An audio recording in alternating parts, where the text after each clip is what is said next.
Thomas H. Boston. Corbett, January 29, 1832. Presumed dead. C. September 1, 1894, was a Union Army soldier who shot and killed President Abraham Lincoln's assassin, John Wilkes Booth. Corbett was initially arrested for disobeying orders, but was later released on the orders of Secretary of War Edwin Stanton, who referred to Corbett as the Patriot upon dismissing him. He was largely considered a hero by the media and the public. Known for his devout religious beliefs and eccentric behavior, Corbett drifted around the United States before disappearing circa 1888.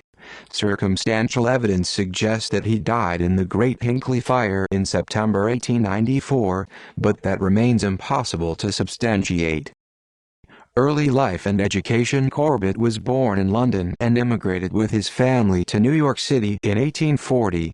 The Corbetts moved frequently before eventually settling in Troy, New York. As a young man, Corbett began apprenticing as a milliner, also called a hatter, a profession that he would hold intermittently throughout his life.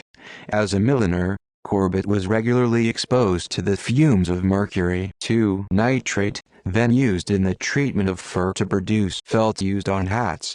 Excessive exposure to the compound can lead to hallucinations, psychosis and twitching, known as the hatter's shakes. Historians have theorized that the mental issues Corbett exhibited before and after the Civil War were caused by this exposure. Family and religion. After working as a milliner in Troy, Corbett returned to New York City. He later married, but his wife and child died in childbirth. Following their deaths, he moved to Boston. Corbett became despondent over the loss of his wife and began drinking heavily. He was unable to hold a job and eventually became homeless. After a night of heavy drinking, he was confronted by a street preacher whose message persuaded him to join the Methodist Episcopal Church. Corbett immediately stopped drinking and became devoutly religious. After being baptized, he subsequently changed his name to Boston, the name of the city where he was converted. He regularly attended meetings at the Fulton and Bromfield Street churches where his enthusiastic behavior earned him the nickname, the Glory to God Man. In an attempt to imitate Jesus, Corbett began to wear his hair very long. He was forced to cut it upon enlisting in the Union Army. In 1857, Corbett began working at a hat manufacturer's shop on Washington Street in downtown Boston. He was reported to be a proficient milliner, but was known to proselytize frequently and stop work to pray and sing for co-workers who used profanity in his presence. He also began working as a street preacher and would sermonize and distribute religious literature in North Square. Corbett soon earned a reputation around Boston for being a local eccentric and religious fanatic. On July 16, 1858, Corbett was propositioned by two prostitutes while walking home from a church meeting. He was deeply disturbed by the encounter.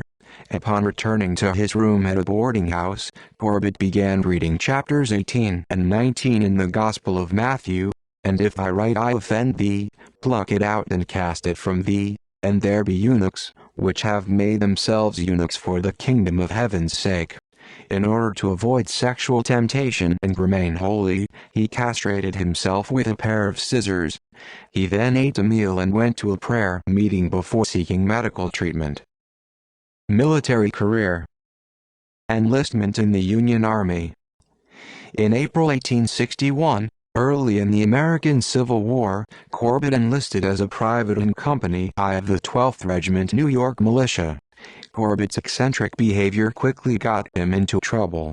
He carried a Bible with him at all times and read passages aloud from it regularly, held unauthorized prayer meetings and argued with his superior officers. Corbett also condemned officers and superiors for what he perceived as violations of God's word. In one instance, he verbally reprimanded Colonel Daniel Butterfield for using profanity and taking the Lord's name in vain. He was sent to the guardhouse for several days but refused to apologize for his insubordination. Due to his continued disruptive behavior and refusal to take orders, Corbett was court-martialed and sentenced to be shot. His sentence was eventually reduced and he was discharged in August 1863. Corbett re-enlisted later that month as a private in Company L, 16th New York Cavalry Regiment. On June 24, 1864, he was captured by Confederate Colonel John S. Mosby's men in Culpeper, Virginia, and held prisoner at Andersonville Prison for 5 months.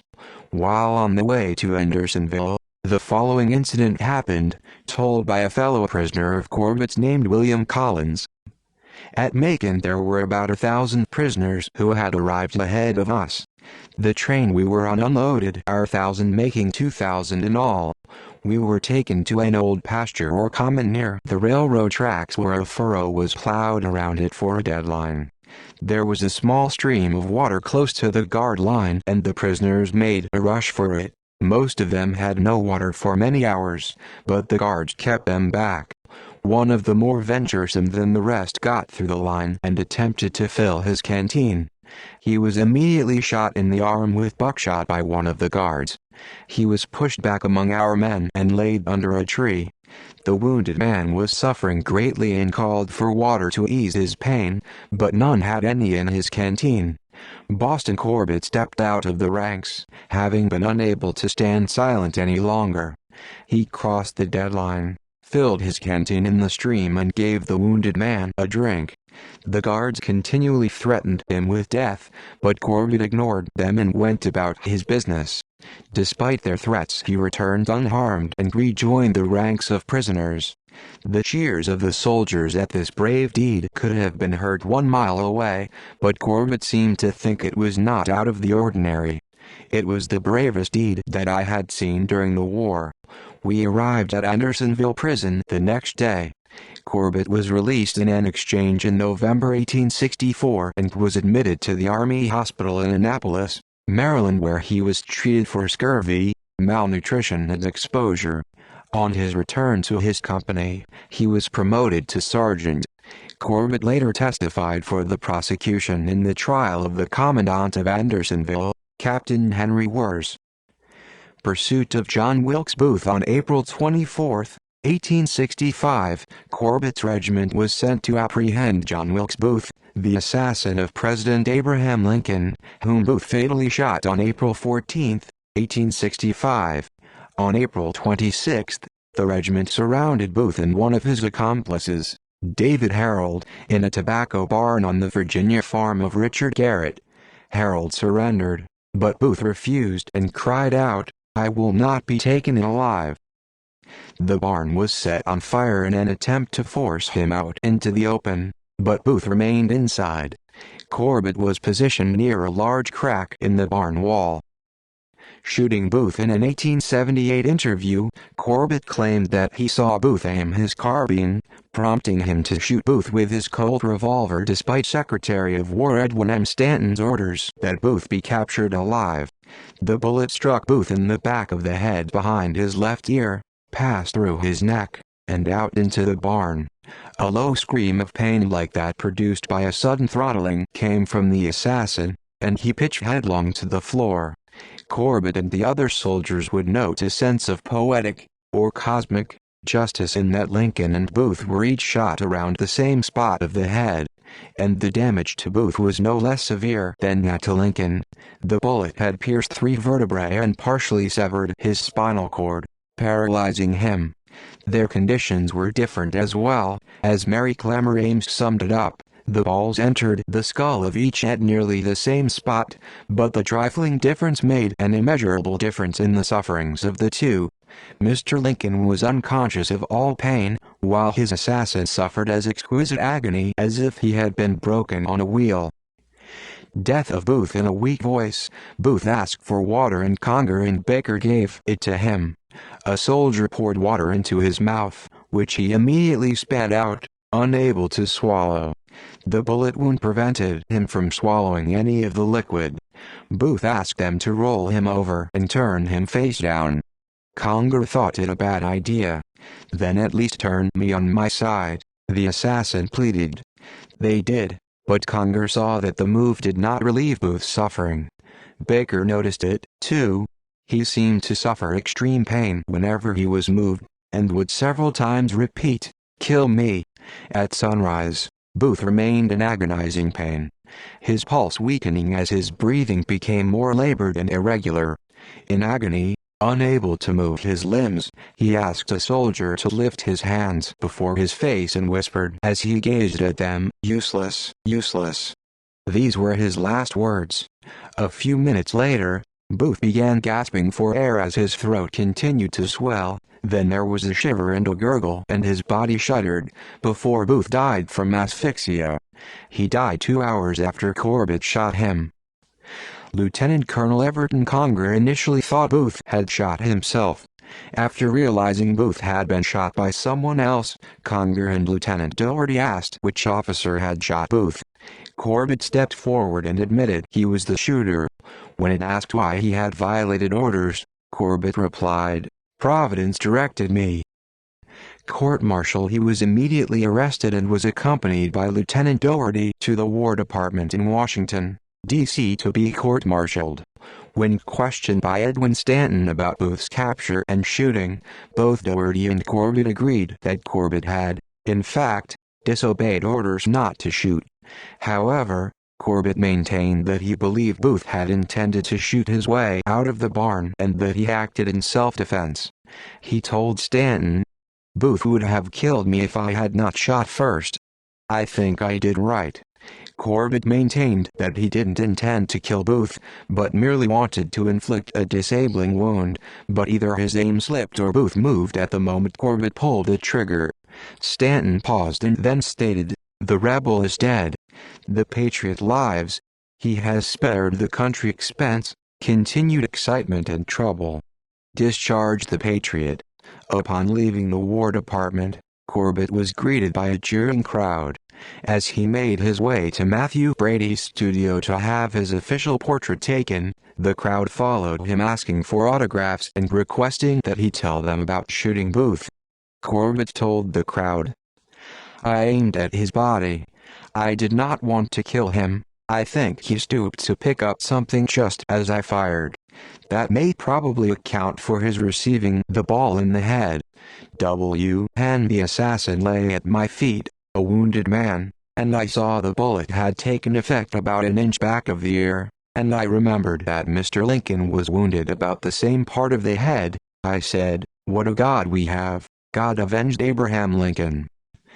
Contradictions. Eyewitnesses to Booth's shooting contradicted Corbett's version of events and expressed doubts that Corbett was responsible for shooting Booth. Officers who were near Corbett at the time claimed that they never saw him fire his gun. Corbett's gun was never inspected and was eventually lost. They claimed that Corbett came forward only after Lieutenant Colonel Conger asked who had shot Booth. Richard Garrett, the owner of the farm on which Booth was found, and his 12-year-old son Robert also contradicted Corbett's testimony that he acted in self-defense. Both maintained that Booth had never reached for his gun. While there was some criticism of Corbett's actions, he was largely considered a hero by the public and press. One newspaper editor declared that Corbett would live as one of the world's great avengers.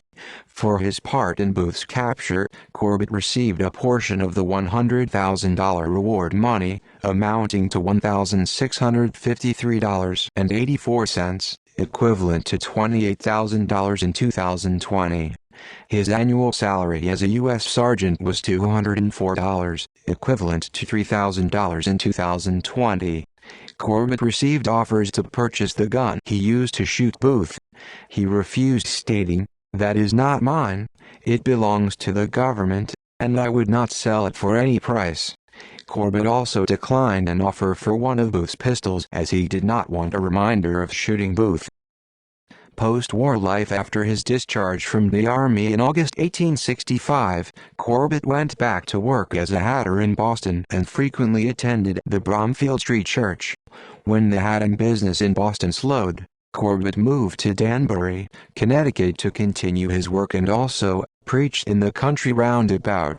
By 1870, he had relocated once again to Camden. New Jersey, where he was known as a Methodist lay preacher.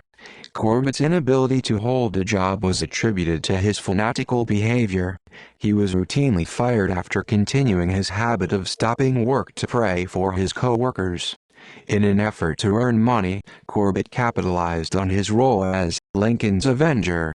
He gave lectures about the shooting of Booth accompanied by illustrated lantern slides at Sunday schools, women's groups and tent meetings. Corbett was never asked back due to his increasingly erratic behavior and incoherent speeches. R.B.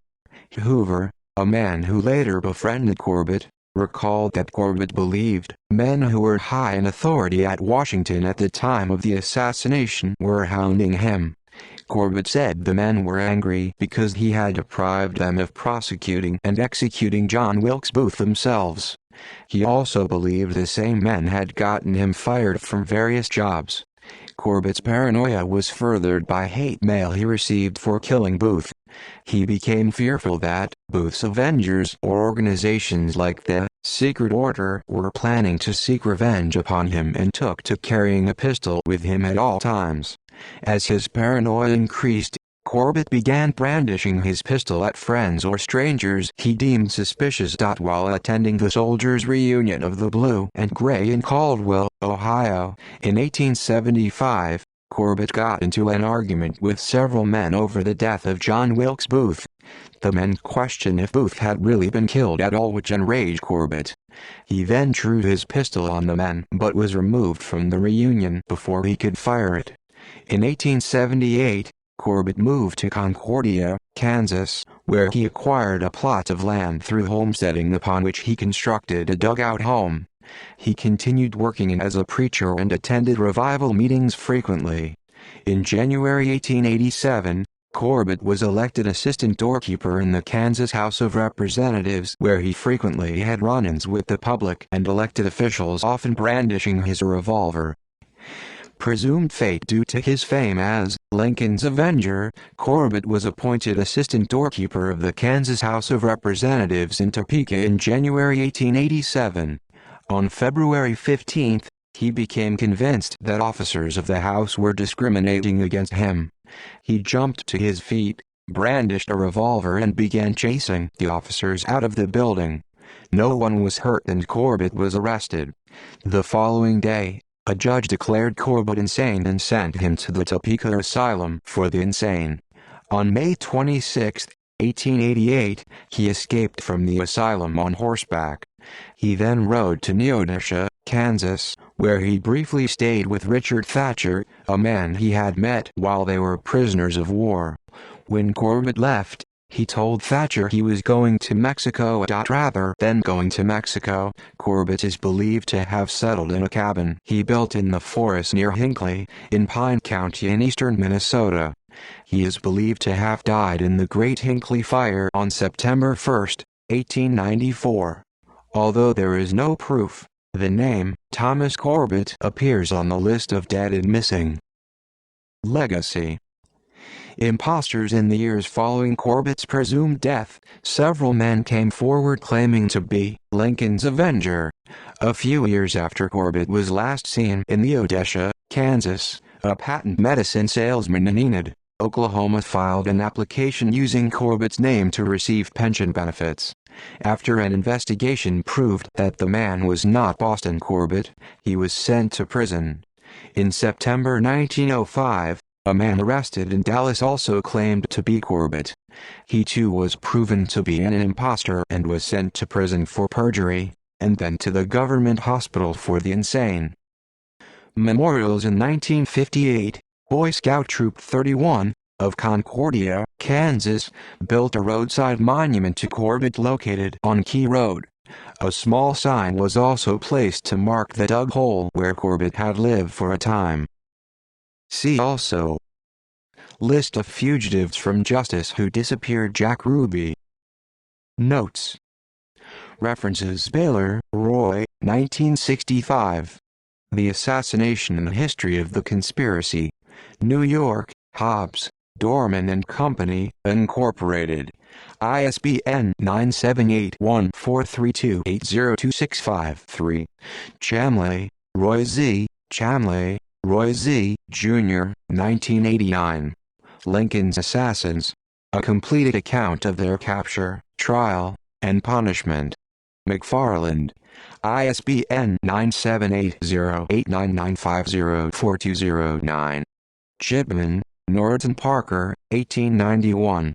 The Horrors of Andersonville Rebel Prison. Trial of Henry Wers, the Andersonville Jailer. Jefferson Davis Defense of Andersonville Prison fully refuted. Bancroft Company Goodrich, Thomas, 2005. The Darkest Dawn, Lincoln, Booth, and the Great American Tragedy. Indiana University Press. ISBN 978-0-253-11132-6. Jameson, W. C. 2013. John Wilkes Booth, Beyond the Grave. Taylor Trade Publishing. ISBN 978-1589-79832-8. Johnson, Byron Berkeley, 1914. Abraham Lincoln and Boston Corbett. With personal recollections of each, John Wilkes Booth and Jefferson Davis, a true story of their capture. B.B. Johnson. Kaufman, Michael W. 2004. American Brutus. John Wilkes Booth and the Lincoln Conspiracies. Random House. ISBN 978-0-375-50785-4. Nottingham, Theodore J. 1997. The Curse of Cain. The Untold Story of John Wilkes Booth. Theosis Books. ISBN 978-1580-06021-9. Sparks, Jared, Everett, Edward, Lowell, James Russell, Lodge, Henry Cabot, 1889. The North American Review, Volume 149. Making of America Project. University of Northern Iowa. Swanson, James L. 2007. Manhunt. The 12-Day Chase for Lincoln's Killer.